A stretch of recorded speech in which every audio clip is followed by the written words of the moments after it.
नमस्कार, एक another video में आपका स्वागत है। आप जुड़े हमारे इस channel online classes 12th RBSE। आपका स्वागत है, अभिनंदन है। कैसे हैं? उम्मीद है अच्छे होंगे, मस्त होंगे, दुरुस्त होंगे। कक्षा 12 के विद्यार्थियों के लिए तो महत्वपूर्ण है। इसके साथ ही जो कंपटीशन दे रहे हैं उनके लिए एनसीईआरटी को कवर करना बहुत जरूरी है, तो उनके लिए भी एक क्लास महत्वपूर्ण है। तो आप बने रहिए वीडियो के साथ। कोई नए आ रहे हैं तो प्लीज पहले चैनल को सब्सक्राइब जरूर कीजिए और बेल आइकन का घंटा दबाना ना भूलिएगा, जिससे कि आने वाले वीडियो का नोटिफिकेशन मिलेगा। लाइक शेयर कमेंट भी करते रहिएगा। और कक्षा 12 के विद्यार्थियों के लिए चौथा पार्ट राजनीतिक विज्ञान यानी पॉलिटिकल साइंस का होने वाला है। राजस्थान बोर्ड और एनसीईआरटी जिस भी राज्य में हो, लाइक झारखंड, बिहार, जिस भी राज्य में हो एनसीईआरटी सिलेबस चलता है, उनके लिए महत्वपूर्ण होने वाली है। तो पूरा वीडियो जरूर वॉच करें। और ये है, इसके साथ में और भी कुछ ऐड करना है, तो बने रहिए वीडियो के साथ। आज का वीडियो शुरू करेंगे। चैप्टर का नाम है सत्ता के वैकल्पिक केंद्र।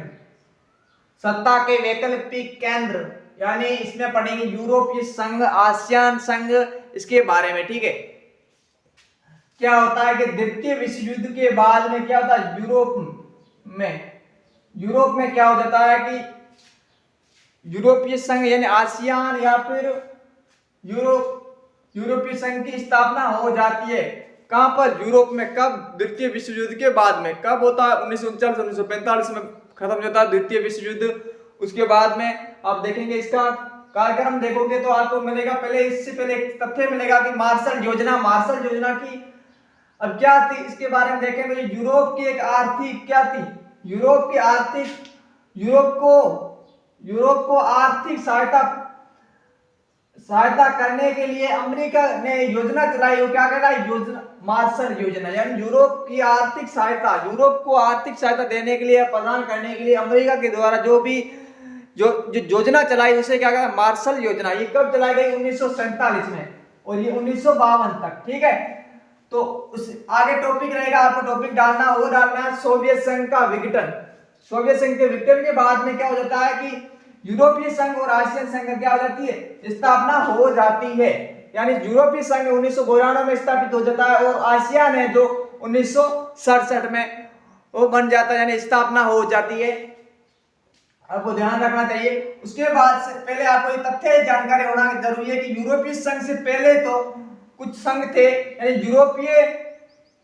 उससे पहले क्या था, मतलब यूरोपीय संघ से पहले जो यूरोपीय संघ था, इससे पहले भी कुछ संगठन थे, जैसे कि यूरोपीय आर्थिक सहयोग संगठन। इसकी स्थापना हो जाती है 1948 में। उसके बाद दूसरा संगठन बनता है, वो बनता है यूरोपीय परिषद। उसकी स्थापना हो जाता है या गठन हो जाता है 1949 में। ये आपको ध्यान रखना जरूरी है। अब इसके यूरोपीय परिषद के बारे में बात करें कि ये क्या है, ये यूरोप में क्या आर्थिक मदद करने के लिए एक संगठन की स्थापना की गई। ठीक है, स्थापना की गई, यानी यूरोप में आर्थिक मदद करने के लिए यूरोपीय परिषद की या संगठन की स्थापना की गई। और दूसरा है राजनीतिक देखें तो आपको मिलेगा कि राजनीतिक सहयोग देने के लिए, राजनीतिक दृष्टि से क्या होगा, यूरोपीय परिषद है सहयोग देने के लिए,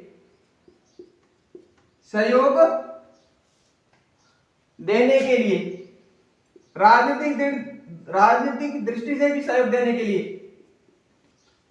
ठीक है, आगे यूरोपीय संघ, ये जानना बहुत जरूरी है कि यूरोपीय संघ क्या है। यूरोपीय संघ की आप लिखें, इसकी यूरोपीय संघ के टॉपिक में डालना है, आपको लिखना है कि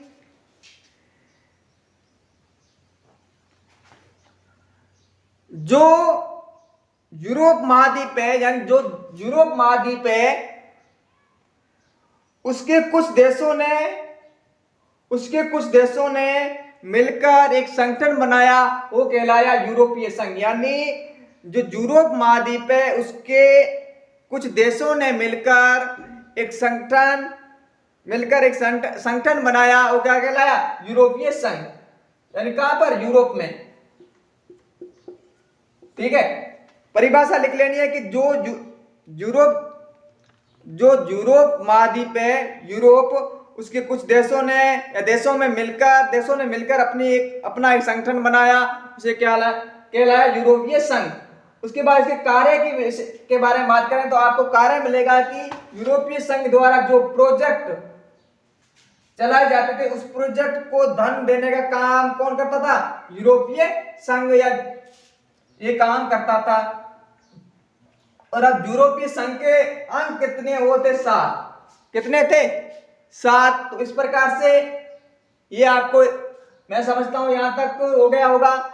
आगे वीडियो पे बने रहिए। कोई नए हैं तो प्लीज चैनल को सब्सक्राइब जरूर कीजिए और बेल आइकन घंटा दबाना ना भूलिएगा। आगे देखें तो क्लास में बने रहिए। आगे टॉपिक को कंटिन्यू करेंगे। तो आगे टॉपिक रहेगा आपका यूरोपीय संघ, यानी यूरोपीय संघ की स्थापना, उसके प्रमुख अंग कितने थे इसके विषय में देखें तो आसियान की स्थापना जो थी 1992 और इसी 1992 में क्या कहलाया? maastricht संधि। कौन सी? एक मैंने बताया था प्रीवियस जो वीडियो था उसमें बताया maastricht संधि 1992 में हो जाती है, तो उसको भी ध्यान में रखना जरूरी है। और उसके बाद में इसका मुख्यालय कहाँ है? इसका मुख्यालय है ब्रुसेल्स यानी बेल्जियम में। क्या किसका? यूरोपीय संघ का मुख्यालय है ब्रुसेल्स, बेल्जियम, बेल्जियम में है। और इसके सदस्य देश है वो कितने हैं?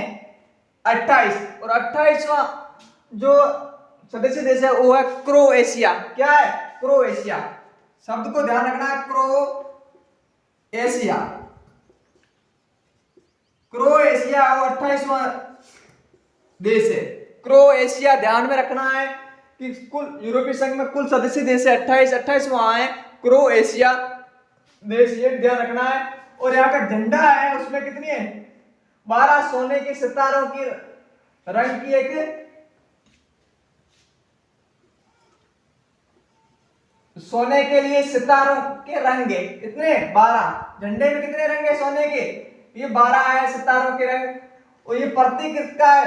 झंडा ये एकता और मेल मिलाप और पूर्णता समग्रता का क्या है? एक प्रतीक है। तो ये भी आपको ध्यान देना है झंडे के विषय में। आगे आप लिखें कि यूरोपीय संघ की मुद्रा यानी उसका रुपया क्या है उसके बारे में देखें तो यूरो।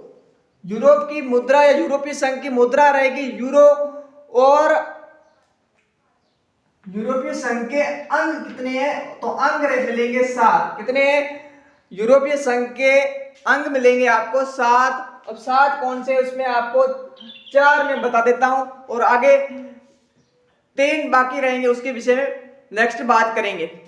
पहला है यूरोपीय संघीय परिषद। प्रमुख अंग में पहला अंग है यूरोपीय संघीय परिषद। इसमें टोटल सदस्य देश है वो 15। कितने? 15। किसमें? यूरोपीय संघीय परिषद में टोटल सदस्य है 15। और इसके विषय में आगे देखें तो आपको यूरोपीय संघीय परिषद क्या है? इस सदस्य 15 देश शामिल होकर क्या बनाते हैं? कानून। शामिल होकर ये क्या बनाते हैं? कानून। कानून बनाना। ये भी आपको ध्यान रखना है कि परिषद ये 15 सदस्यों की ये क्या करते हैं? शामिल होकर मिलकर क्या बनाते हैं? कानून बनाने का काम करते हैं। कौन? यूरोपीय संघीय परिषद। आगे देखेंगे यूरोपीय संसद। इसके सदस्य 626 और इनका कार्यकाल मिलेगा वो 5 वर्ष। ठीक है, यूरोपीय संसद का कार्यकाल रहेगा 5 वर्ष। ठीक है, संसद।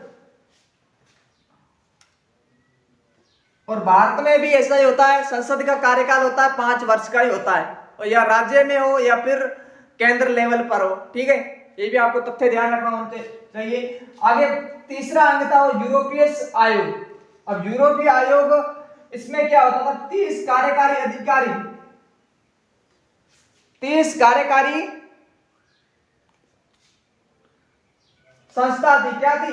30 कार्यकारी संस्थाओं के द्वारा ये मिलकर बना था कौन सा? यूरोपीय आयोग। और इस यूरोपीय आयोग का कार्यकाल हो रहेगा 5 वर्ष। यूरोपीय आयोग का कार्यकाल है 5 वर्ष और ये संस्था है 30 कार्यकारी संस्था, कार्यकारी क्यों से मिलकर संस्था ये बनी है। कौन सी? यूरोपीय आयोग। आगे देखें तो आपको मिलेगा चौथा मिलेगा न्यायालय।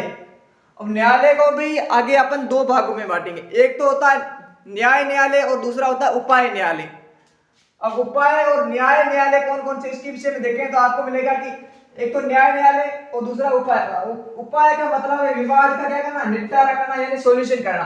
और इसके सदस्य देश की बात करें तो आपको मिलेगा 15, यानी उपाय सदस्य जो उपाय न्यायालय उसके सदस्य कितने हैं 15। और इसकी बात करें, इसके विषय में बात करें तो इसमें भी कितने 15 है, दोनों में सदस्य संख्या दोनों की 15 है, लेकिन इसका 6 वर्ष का कार्यकाल कितना है। न्याय का मतलब न्याय करने वाले जो न्यायालय होते हैं वो न्यायालय कहलाए, उनका कार्यकाल यानी समय अवधि केवल 6 वर्ष की। तो इस प्रकार से ये आज की क्लास थी, किसी ने पूरी देखी तो उनके लिए तो महत्वपूर्ण थी। प्लस में मैं समझता हूं वीडियो को स्किप करते हुए ना लिखें, वीडियो को पूरा एडजस्ट करके आपको लिखना है, जिससे कि आपको बोर्ड के एग्जाम में महत्वपूर्ण ये क्लास आपके लिए होगी। और मैं ऐसी उम्मीद करता हूं आप इस जरूर से लाभान्वित होंगे। ऐसी उम्मीद आशा के साथ आपसे जुड़ा हूं और आप जरूर मेरी उम्मीदों पर खरा उतरेंगे या नहीं उतरेंगे रिजल्ट बताएगा, लेकिन मेरी मेहनत और आपका सहयोग मेरे लिए महत्वपूर्ण होगा। कोई नए हैं तो प्लीज चैनल को सब्सक्राइब जरूर कीजिए और बेल आइकन का घंटा दबाना ना भूलिएगा, जिससे कि आने वाले वीडियो का नोटिफिकेशन मिलेगा। लाइक शेयर कमेंट भी करते रहेगा। और ऐसे ही हम लेटेस्ट पॉलिटिकल की क्लासें और हिस्ट्री की क्लासें चल रही है। और इतिहास की बात करूं तो मैं चौथा पार्ट अध्ययन करवा रहा हूं, मतलब क्लासेस ले रहा हूं, और ये भी चौथा पार्ट है पॉलिटिकल साइंस। दोनों का कॉम्बिनेशन लेकर चल रहे हैं। तो आपका सिलेबस मान के चलो जुलाई मंथ हो गया, लेकिन अपना चैप्टर मैंने 4 करवा दिए। मान के चलो चौथा चैप्टर चल रहा है और ये भी आपके हो जाएगा 2 से 3 दिनों में। तो मैं आपसे उम्मीद करता हूं आप इसके नोट्स बनाइए, प्लस में आप किताब को रिवीजन करते चलिए, किताब को और नोट्स को साथ साथ, जिससे कि आपका एक अच्छा रिजल्ट रहे। और ड्रीम के साथ चलें और एक 90+ का टारगेट लेकर चलो और जरूर सक्सीड होंगे, ऐसी आशा है।